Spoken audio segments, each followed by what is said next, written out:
Good morning. It's Tuesday, February 23rd, and I'm Ayya Vimala from Blue Lotus Temple, usually.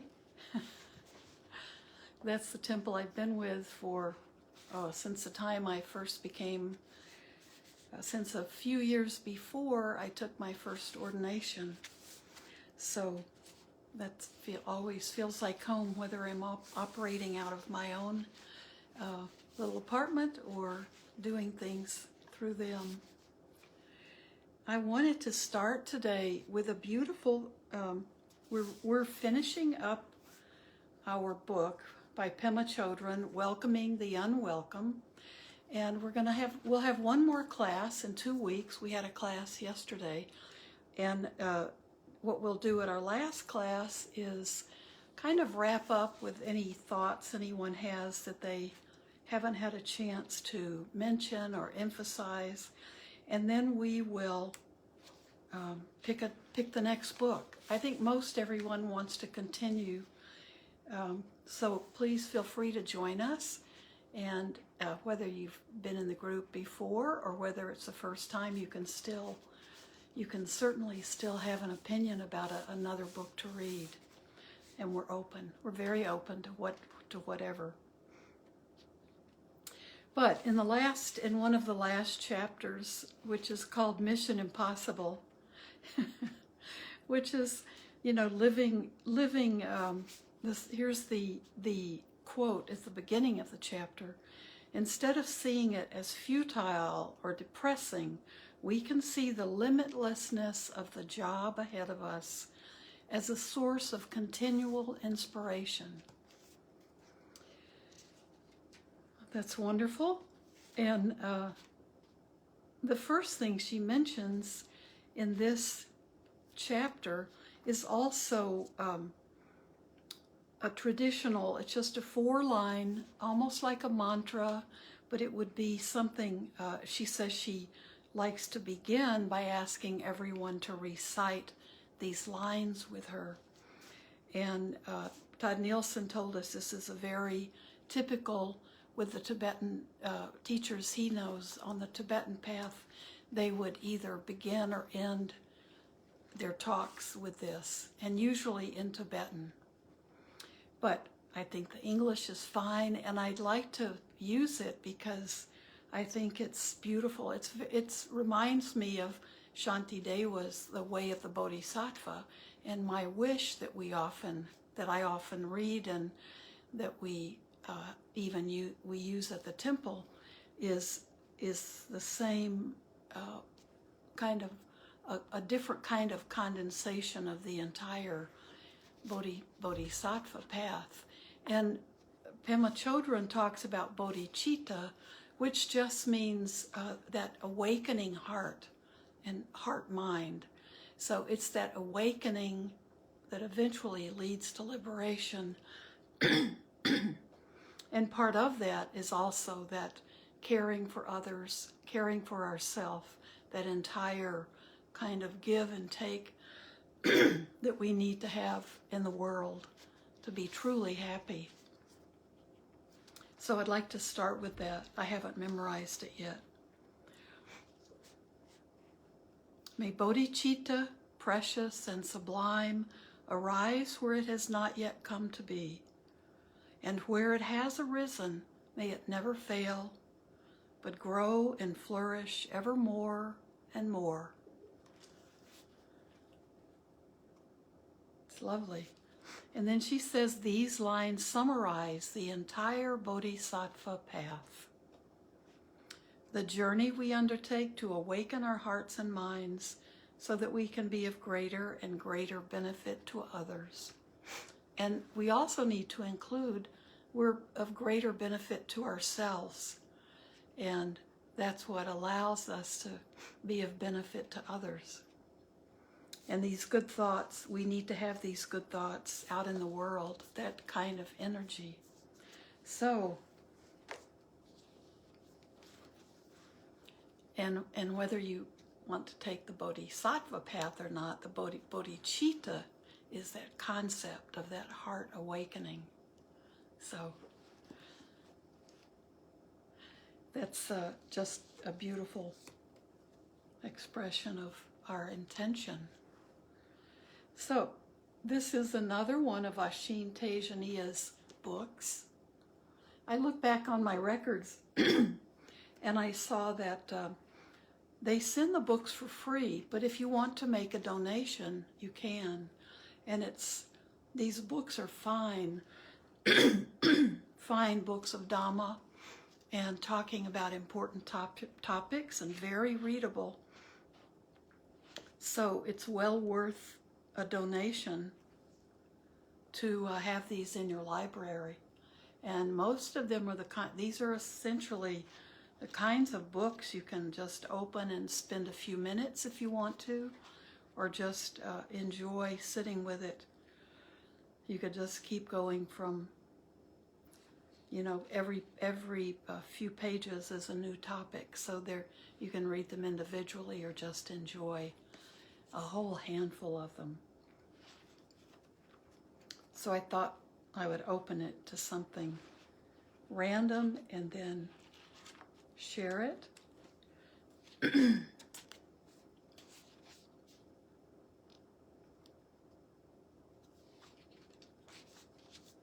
Okay, so he's talking about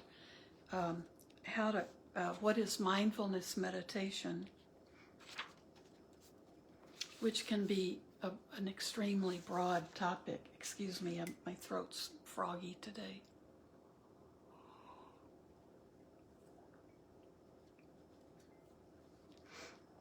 And he talks about, as we always talk about an object, and we typically will start with our breath when we're learning. But then the next topic is use any object to develop awareness. So it's not limited to the breath. Which is better, watching the breath or watching the abdomen? And we've done both, right? Watching the breath or watching the abdomen rise and fall. Neither is better than the other. They're the same. You should not prefer one over the other. If you do, you are attached to an object. The object at the nostrils is an object. The object at the abdomen is an object. Sound is an object. Heat is an object. And vipassana, or insight. The eyes are one sense door and the ears are another sense door. Can you become aware with any object? Can you start with sounds? Do you have to go looking for sounds? Aren't they always there? You can know that there is sound. Take whatever object is available. There's no need to look for very subtle objects. Then a short quote. Vipassana uses any object to develop awareness. And sati, or mindfulness, another word for mindfulness is awareness. Vipassana uses any object to develop awareness, stability of mind, which is samadhi, and wisdom, panya. So any object can help us develop that awareness, stability of mind, and wisdom. That's what we're looking for. A meditator with awareness plus wisdom will use any object to develop sati, samadhi, and panya, instead of growing in craving, aversion, or delusion. Those three poisons that we're always circling around. That's why I'm doing that. The mind will grow in strength as you practice with ease and consistent awareness. Remember that the object is not important. The observing mind with the right attitude is more important.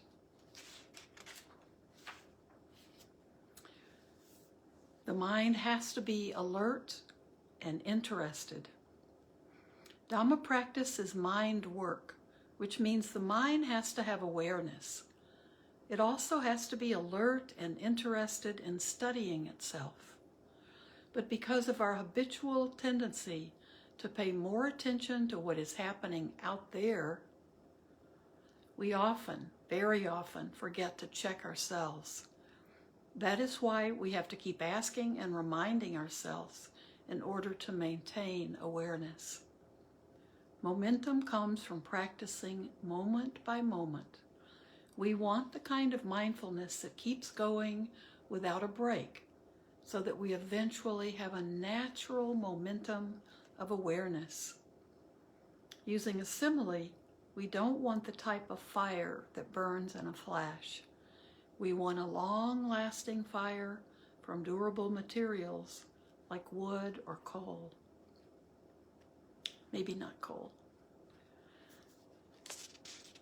What is a good time for meditation? Many meditators have this idea that their meditation begins when they hear the bell. That's not so. The bell is there only to remind you.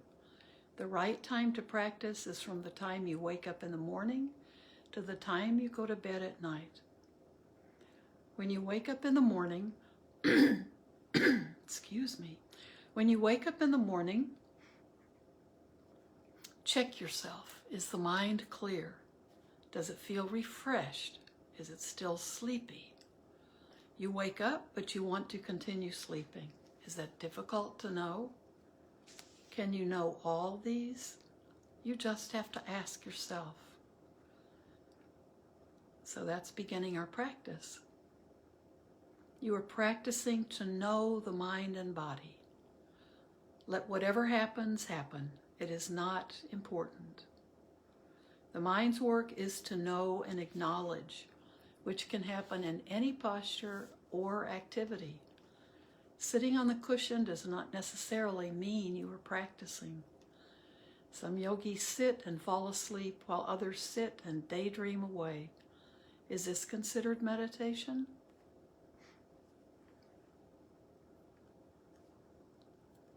Now we'll practice for the rest of the time, but let me use this next part. I'll read this next part while we're sitting. So, and if you're being aware of listening to me, that's part of your meditation practice.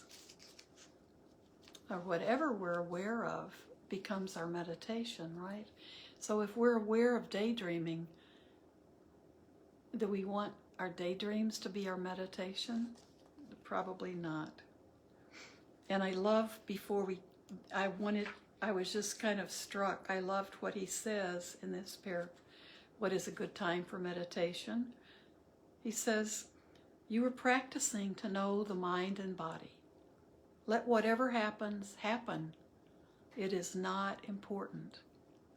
So whatever's happening outside of us actually has no importance to us at all. It's how our mind reacts to it. The mind's work is to know and to acknowledge, which can happen in any posture or activity.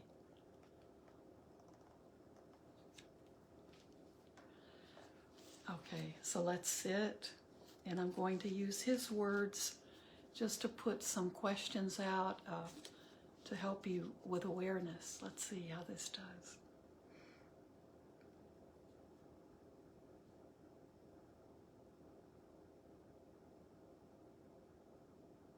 In this practice, we don't focus, control, exert, restrict, or interfere.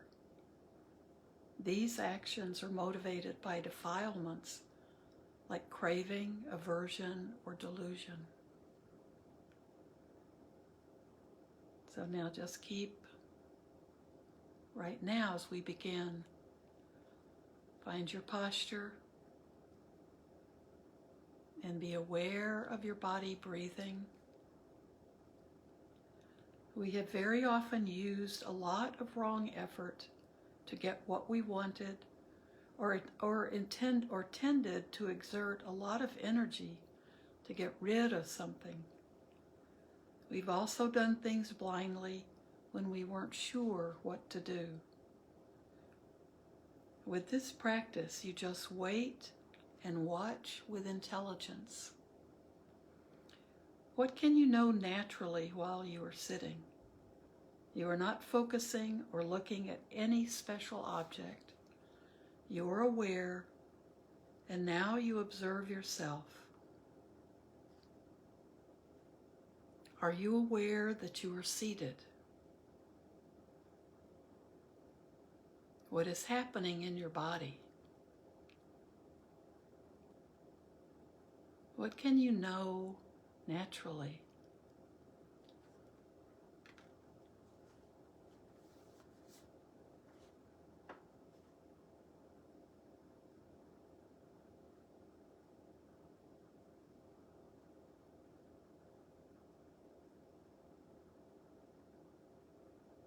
Expanding abdomen, contracting abdomen,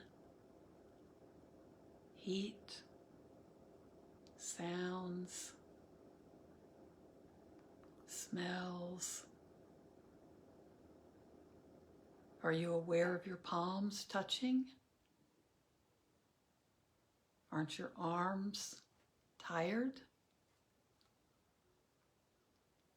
How much effort do you need to know seeing, hearing, heat, cold, touching, or tiredness? Do you need to focus to know any of these?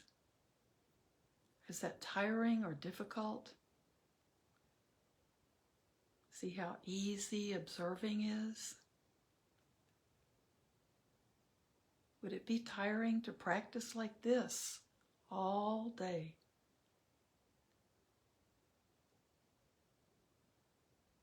Ask yourself if you are aware,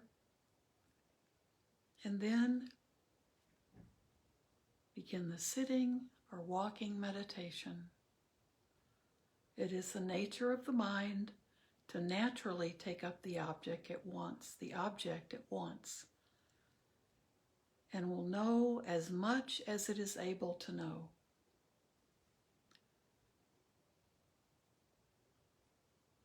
Keep checking when you are sitting, walking, eating, or doing daily activities.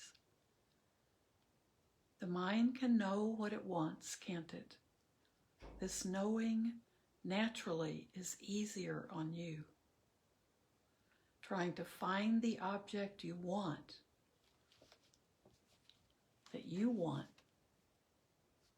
requires energy.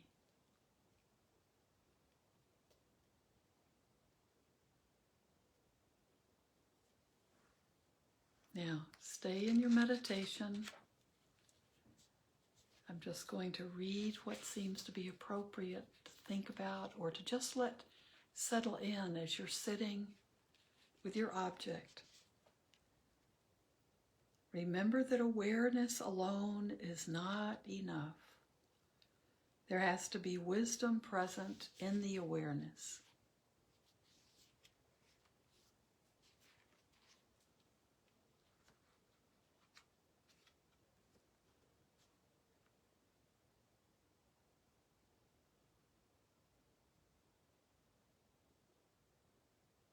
So, should you think or not think while practicing? You should be watchful of the kinds of thoughts that will increase craving, aversion, or delusion. When people say there shouldn't be thinking, they are referring to defilement-motivated thinking. Of course, you can't help your thoughts. They arrive naturally, but you don't help these defilement-motivated thoughts to grow even more. You don't stop all sorts of thinking. You should think about the Dhamma you have heard, information you've read here, and reflect on the work you are doing, and consider how you are practicing. This kind of thinking will help wisdom grow.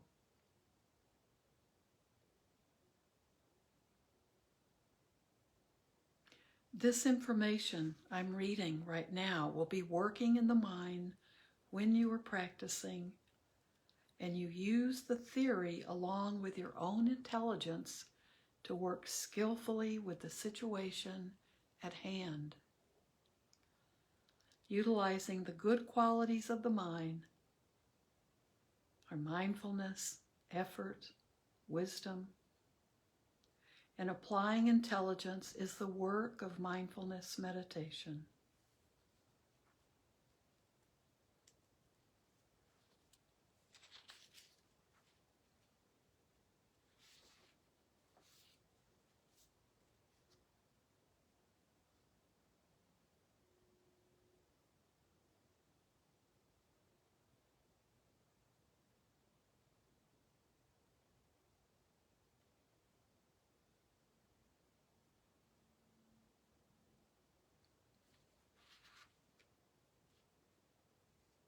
You need to pay attention to the observing mind if you want to understand the truth. Regularly check on how you are practicing.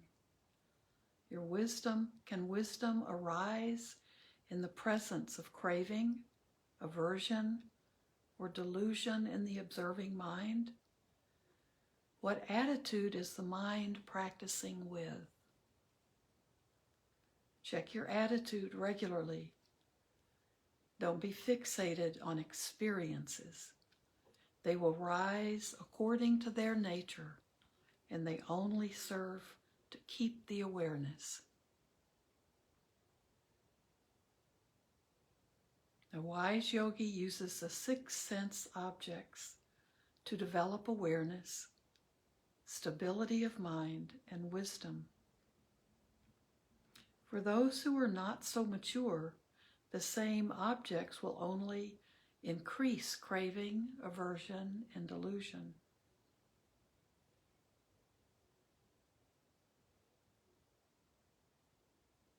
An object is just an object. If you perceive one object to be better than another, you will naturally become attached to the preferred object. Later, when you can't pay attention to that specific object, you may find that you are not able to practice.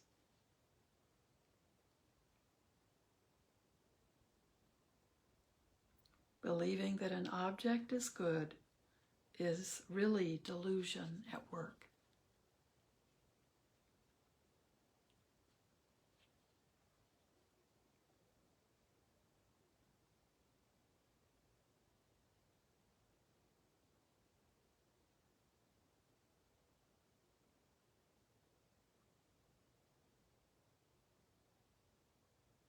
Objects will always present themselves according to their nature.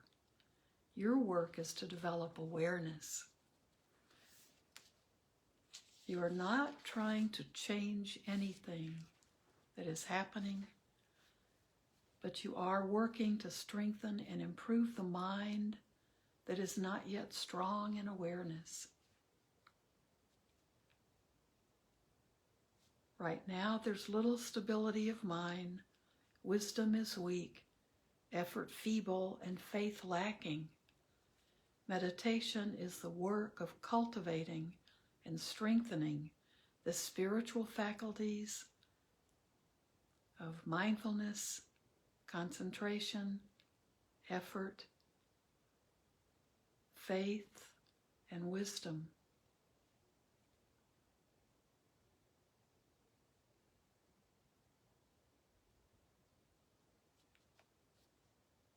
In this meditation, we practice to know whatever is happening. Instead of trying to make the mind still, we just acknowledge and observe the agitation with the right attitude.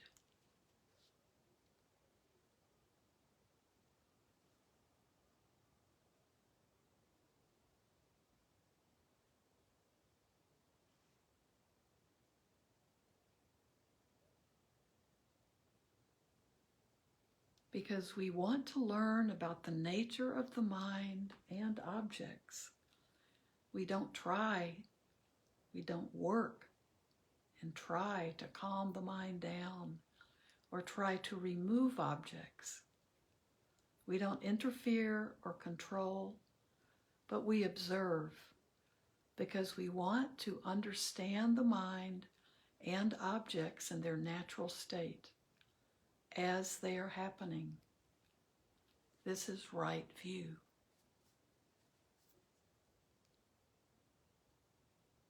As such, we don't try to remove aversion when it arises.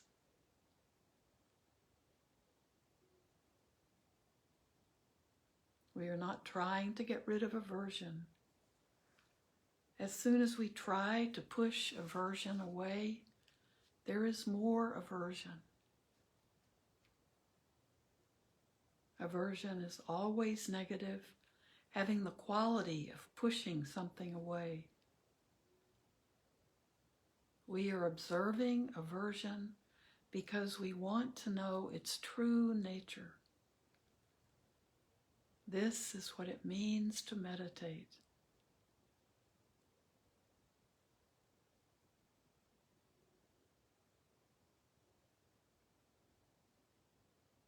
Merely knowing one aspect of an experience will not lead to any insight.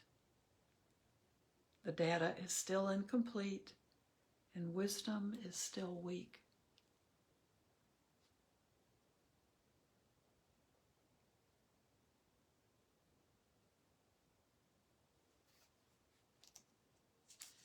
It is important to study everything that happens and to be able to know all objects. So we work with any object that arises.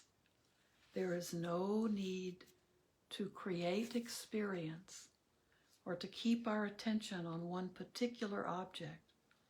We need to use our wisdom along with awareness to learn about whatever is happening in that moment. Only then our view broadens, our horizon expands, and wisdom develops.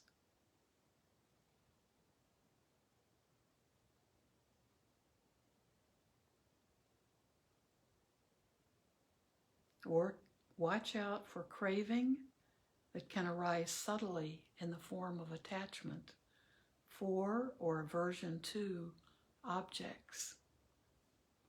Take a step back and observe using the investigative mind with the right attitude working in the background.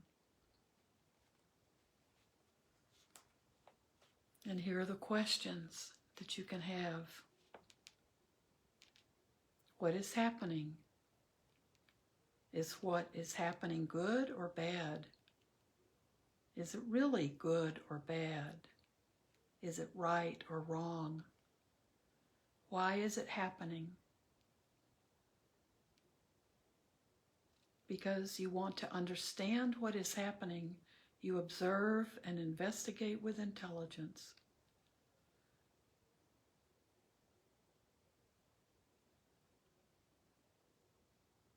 The inclination to know is already there in the mind. The observing mind with the right attitude and investigative faculties needs to be present. So you now understand a little more about the difference between focusing versus waiting, watching and observing with wisdom.